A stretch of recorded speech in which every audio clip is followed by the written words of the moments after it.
And we're on. Hello. Day number something. I think it's 8. Yeah, day number 8. Assume number something. All right. So, what are we doing today?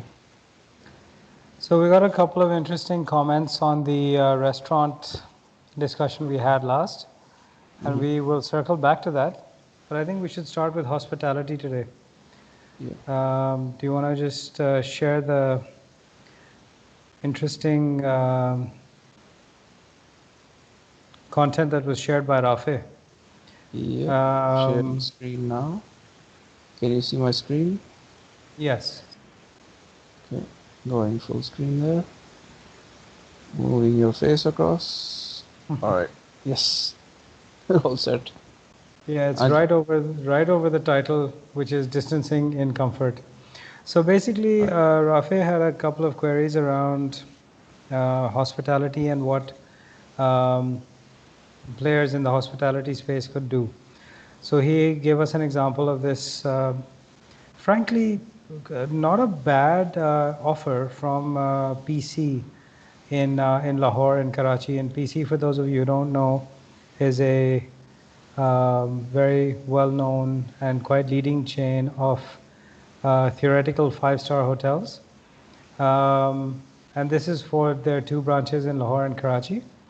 And they're offering 10,500 rupees plus tax, which in real terms is about $70 a day or $75 a day. Um, this includes double occupancy, includes 3 complimentary meals.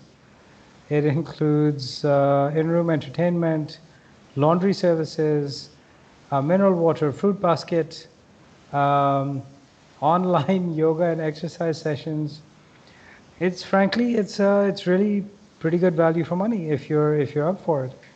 I don't know if anyone's actually taking them up on it or not. I'd love to hear from PC if someone did or not.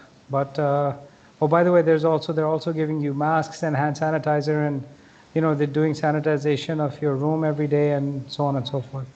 So I mean, I perhaps if things were a little bit different, I would be I'd be interested. yeah, I also feel that it's not a bad effort. Um, the other thing which I found interesting was their food safety, hygiene, and quality certifications that they're mentioning down there. Mm-hmm. And the third thing is that it says clearly that this is for city residents only, right? So if you see the TNCs down there, Yeah. um, and they're also saying that flexible packages are available, so they're opening it up for negotiation as well, right? So there's a lot going on, and not bad. It's not a bad effort. Honestly, I was not turned off by it. And like you said, you know, for hospitality industry, because there's no intercity or other traffic coming through, it's a real challenge how to keep it ticking over in this time, right? And that's the Yeah. same all over the world. Yeah, I mean, keeping in mind, especially for the 4 and 5 star hotel area in Pakistan, most of the visitors are business visitors, business travelers, and all non-essential business travel has ground to a halt. In fact, I would say all business travel has ground to a halt pretty much, since nothing is being deemed, that important that someone would need to travel. I mean, there's what we're doing. It's all about distance, commuting, um, sorry, physical distancing. So I think this is the first creative gesture or attempt by a hospitality company in Pakistan that I've seen possibly in the last 5 years.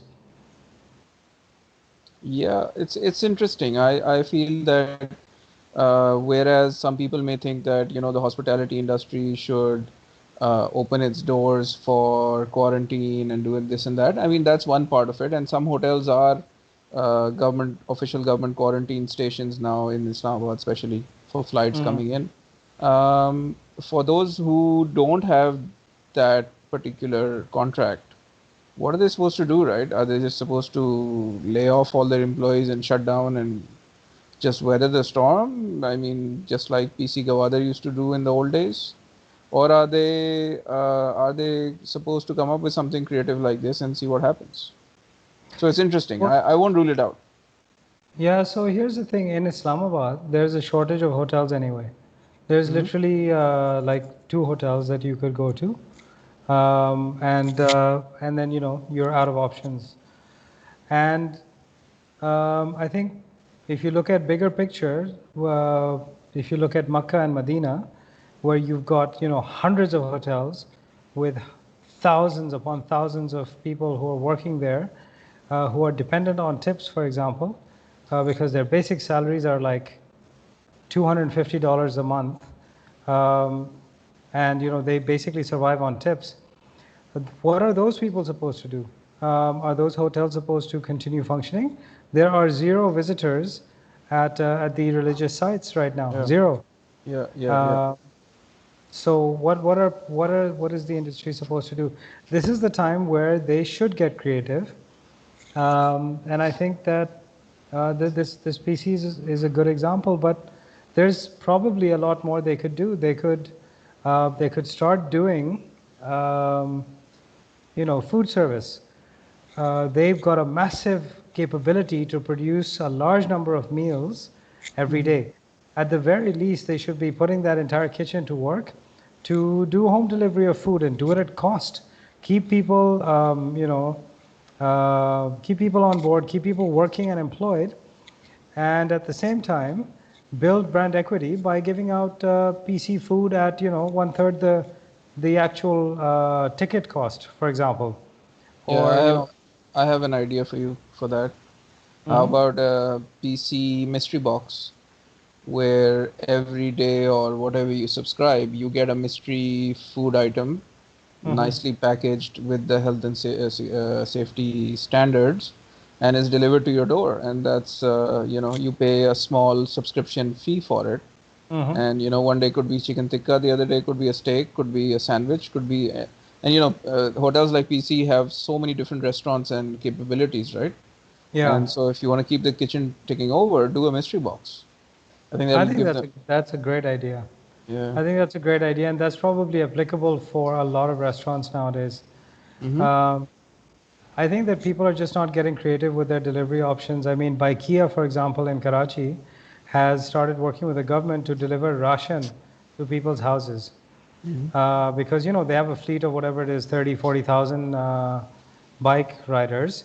There's no customers, and no one's really getting anything delivered anywhere else, other than perhaps the odd medicine delivery or the odd a home delivery for household goods, for people who are in quarantine or older people who don't want to go to the shops. So why not leverage this vast um, workforce that is available and trained to do home deliveries? Leverage that. Yeah, I think as the rules start to loosen a little bit, obviously we can't remain in perpetual lockdown forever, right? So there will Mm. be these semi-lockdown solutions that are going to emerge, and I think Mhm. with a little bit of creative hat on, there can be some opportunity for, if not to make a killing, but at least to keep the economy ticking over for everyone to stay and for businesses to stay afloat, right? Yeah, so I don't think this is about making a killing. This time, anyone who's thinking about making a killing is just an asshole.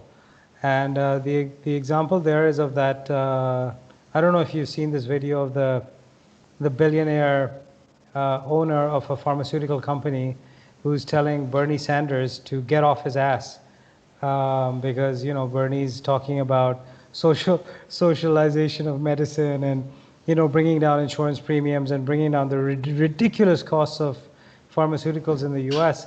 And this guy's just whining about it. So anyone who's thinking about making money right now is just an a-hole, uh, with no exceptions. There are no exceptions to this at all. So I think for the majority of restaurants, and we're circling back to the earlier part of the discussion. It should be about building brand equity. It should be about building an engaged user base. It should be about building word of mouth, where people go online and say, "Hey, by the way, damn, I subscribed to this mystery box last week, and it was absolutely awesome." Yeah, So this is about that. It's about that positive word of mouth. It is not about becoming a millionaire during a time of crisis, yeah, yeah. because No, there so are there are there are words for that sort of money earned. absolutely. So it could be a mystery box. Masood, you spoke about half-cooked meals. Let people know the recipe. Mhm. So, of course, there are many other little tips and tricks that restaurants have that they can share with their customers, and I think it's a good time to do that. No, I agree 100%. So I think, guys, please don't hunker down to the point where, you basically shutter your shop and start your lamentations of woe is me. Instead, I think use this time, be creative, simplify your product offerings, try and reduce the per unit cost as much as you can, and if you're breaking even, I think you're doing a rock star job. Yep, absolutely. And with that, I think we can end the call. Awesome. Thanks very much. All Talk to you right, guys thank you. soon. Have a good one. Hafiz.